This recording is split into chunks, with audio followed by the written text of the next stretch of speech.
We know when you're out in public, there are some ways to curb the spread of COVID-19. But how about sharing a home when someone there is in quarantine? We all try to social distance, wear a mask in public. But what happens when a COVID positive person lives here in your own home?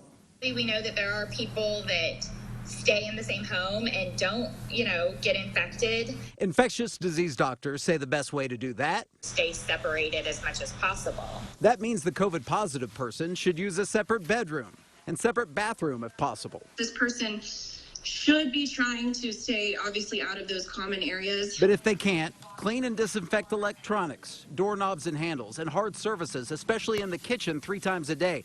And for soft surfaces like sofas and furniture, try to cover them. Those obviously make me nervous as far as sharing that sort of thing because, you are worried about the virus not being able to be killed on it with some of your standard cleaners.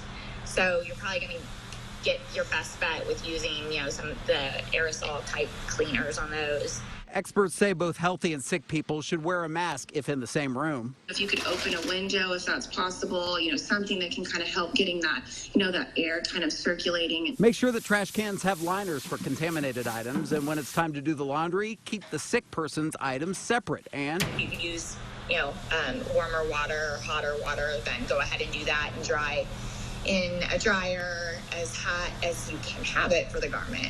As for air ducts possibly spreading the virus between rooms, I think it's less likely to be able to make it all the way through the ducts and go into the rooms. You can, move out if that's a possibility, especially people who maybe have some of these higher risk conditions. but if you did leave, when is it safe to move back in?